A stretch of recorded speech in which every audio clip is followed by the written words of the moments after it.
You know, in anime, people throw around the word strongest a ton of the time. No matter what story you're reading or watching, you'll hear the strongest this or strongest that, and really, it's gotten to a point where the title of strongest doesn't actually go to what many would probably consider the actual strongest in their universe. Sometimes they do, but other times they don't.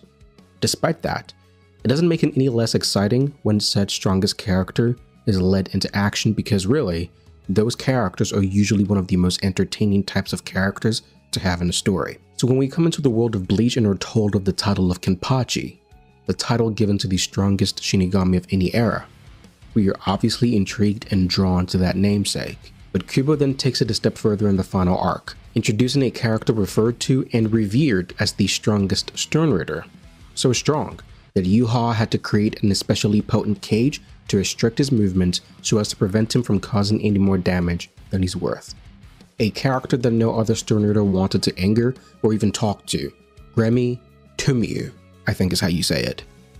And so when Kubo picks up his pen and charts a collision course between the so-called strongest Shinigami in Kenpachi Zaraki and the strongest Sternritter in Gremmy Tumyu, we cannot help but brace ourselves for what should be an absolutely titanic battle of epic proportions.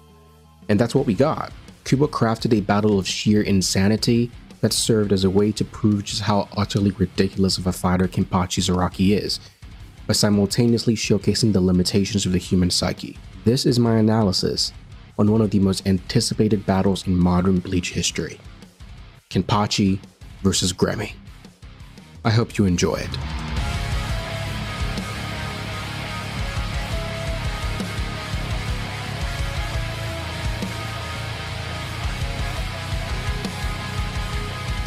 The build up to this fight starts with Yachiru, who ends up battling Sternritter V, the Vanishing Point, Gueniel. Now, Yachiru ends up summoning her Zanpakuto during this battle, and she does pretty well against Gueniel, pushing him to his limit, but at the 11th hour, a new individual pops up inside the barrier containing Kensei and Rose. He's a young looking boy with his hands in his pockets, speaking with little to no care about anything or anyone.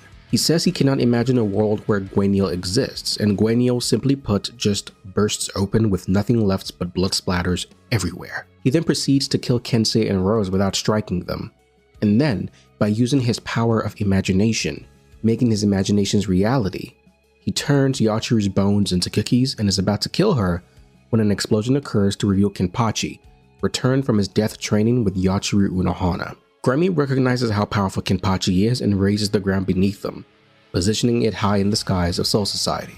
Gremmy then introduces himself as Sternritter V, the Visionary, and the one perceived, at least by himself, to be the strongest Sternritter.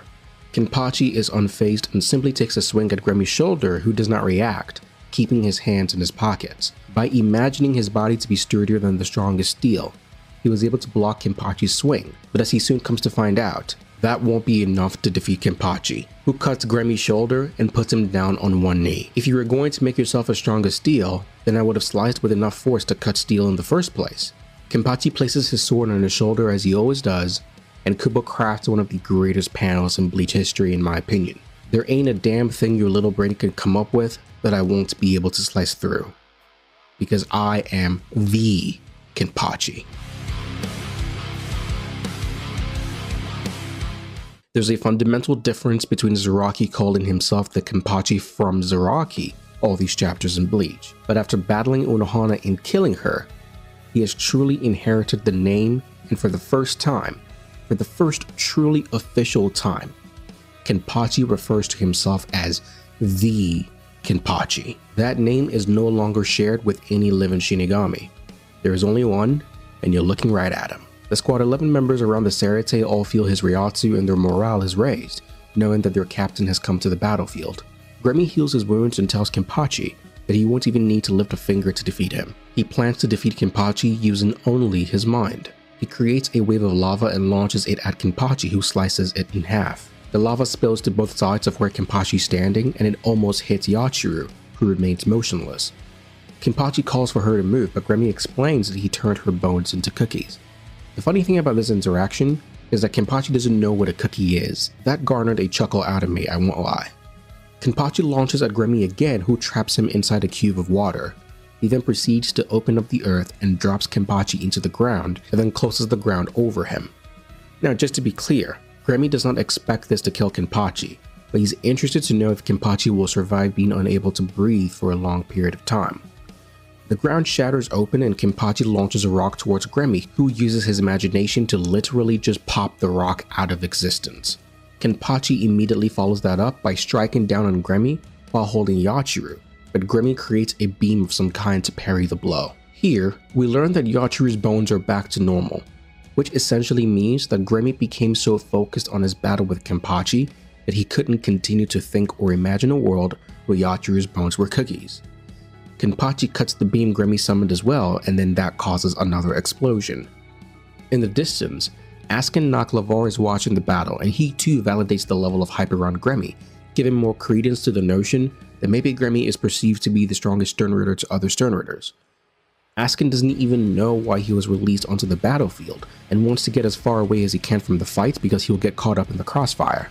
The Sternritters at the very least seem to acknowledge the power of Gremmy. Kenpachi then tells Yachiru to leave the fight and find Isane, which he immediately does so. He then turns to Gremmy and says something very interesting. He says, "If you're the strongest Quincy, you must want to take down the strongest Shinigami, don't you? So I'm standing right here. Bring it. It's not a battle if you're thinking about anything except taking down your opponent." The two re-engage and Gremmy launches a flurry of stone pillars at Kenpachi, who parries them easily, and Gremmy starts to descend into thought. He cannot understand the feeling he's currently experiencing. For someone so powerful, he never felt the need to prove his strength. Everyone feared him and no one stood up to him. I'm assuming no one but Yuha, because Yuha had him in a cage that he couldn't escape. Gremmy never had any doubts about his strength, and so never felt the need to crush someone for the sole purpose of proving a point about power. But right now, faced with the gleeful smile of Kenpachi Zaraki, Gremmy wants to crush Kenpachi with all his might. He creates a bunch of guns and fires at Kenpachi, and then follows that up with a missile assault. Kenpachi slices the missiles and gets caught inside the explosion, but emerges from the smoke with a few bruises, smoke emanating from his mouth, and a sadistic grin on his face. He calls Gremmy out on using his hands, something Gremmy said he would not need to do, and then proceeds to commend Gremmy on the look on his face. Gremmy himself cannot tell how his face looks, but deep down inside, he feels an immense amount of joy, an immersiveness into battle, something he's never experienced before. Kenpachi swings down on him again, and Gremmy protects himself by creating this black dome around him. When Kenpachi makes contact with the dome, sword spikes protrude out of the dome, and Kenpachi blocks the blades before swinging down, destroying this dome-like structure. As he swings down, he cuts Gremmy right down the shoulder again, and Gremmy causes Kenpachi's sword to get stuck in his body, and then creates a huge hand above Kenpachi, which then tries to crush him. The hand comes down on Kenpachi, but just like clockwork, Kenpachi slices open the hand and in the process, cuts Gremmy on the way up. This catches Gremmy off guard, and Kenpachi slowly catching on. Not only did Gremmy have to keep Yachiru's cookie bones in his conscious mind to have it continue to take effect, he has trouble reacting to Kenpachi's speed. If he does not notice that he's cut early enough, it'll take longer for him to heal himself, and that gap in time from being cut and then noticing that he's been cut is Kenpachi's opening to win. Kenpachi has been overwhelming Gremmy with an onslaught of attacks, and Gremmy is struggling to keep up. He's beginning to lose his mental edge, and it is Kenpachi who stops fighting, noticing that Gremmy is not fighting back. And I think here, you'll find that people often get stuck on the idealistic versions of abilities and separate that from the humanity of the one who wields it. Gremmy is a person who has not had to try hard at anything. The very nature of making imaginations a reality absolves him from working hard at anything. No one aside from Lil Toto Lampard will even speak to him, and he hasn't had to work hard at anything almost ever. But now he's presented with a battle where his opponent isn't giving him the time or the luxury of thinking and imagining. He's forced to react instinctively. Think about this. Think about how important of a quality it is to be able to think on your feet. Like, genuinely so. Think of how many humans, when met with a stressful situation, lose the ability to think clearly. Even on a small scale, you have people's productivity decrease when they're put on the spot and put under stress. Questions that students would otherwise be able to answer fairly easily all of a sudden become difficult questions when you ask them in a stressful situation. Gremmy is having to think and conjure imaginations in a very stressful, life-threatening situation. Even his ability to heal himself is contingent on being able to notice that he's hurt and having the mental speed and composure to heal himself immediately, because if he doesn't, it could kill him. Kenpachi is refusing to give him any time to rest and pummeling him with assault upon assault upon assault. Eventually, Gremmy gets a hold of himself and heals his body. He then proceeds to create a double of himself, a double that allows him to double the potency of his imagination, one potent enough to pull down a massive meteor upon the Zaraki. Everyone in the Zaraki starts to panic at the sight of this massive meteor heading towards the surface. Only one keeps his cool in Yhwach, and only one becomes excited in Kenpachi Zaraki. With a massive grin on his face, he jumps into the sky, grips his zanpakuto, and calls out its name. Drink Nozarashi. In one swing, Kenpachi destroys the meteor and stands with his new zanpakuto, called Nozarashi. Gremmy cannot contain his emotions at this point in time and calls Kenpachi a monster. Gremmy then takes things to the next level and creates even more clones of himself. This allows him to conjure up an even greater feat than calling down a meteor. He tears open the sky itself and launches Kenpachi into outer space. Kenpachi's eye starts to burn as his bodily fluids evaporate. Sticking him in a vacuum destroys his lungs, collapses his body tissues, and was certain to lead him to eventual death. So he sticks Kenpachi into space and then closes the portal. But Kenpachi cracks open the fabric of reality. No, literally. You see a crack in space and he grabs a hold of the sky itself and then cuts Gremmy, who had forgotten to harden his body. Gremmy and his clones grab Kenpachi and all together blow up, causing a massive explosion. He then reaches his mental limit and starts to imagine himself as stronger than Kenpachi. His body starts to mutate as his strength continues to grow, but before he can reach that point, his body breaks down and Gremmy falls to his death. We learn that Gremmy was able to perceive the reaches of Kenpachi's power. All of it. What he failed to realize was a body capable of housing that immense power. Only Kenpachi's body is capable of holding Kenpachi's power. His brain falls out of his head, and it would appear that Gremmy, the real Gremmy, is naught but a brain. And if you've read the novels, it's very possible that this brain is yet another fragment of the Salt King. His body starts to fade away as he realizes that even his imagination has a limit, one he cannot surpass. He can no longer heal himself or use his powers anymore. He's truly at his imagination's end. He dies, and the winner of Kenpachi versus Gremmy, by unanimous decision, is Kenpachi Zaraki.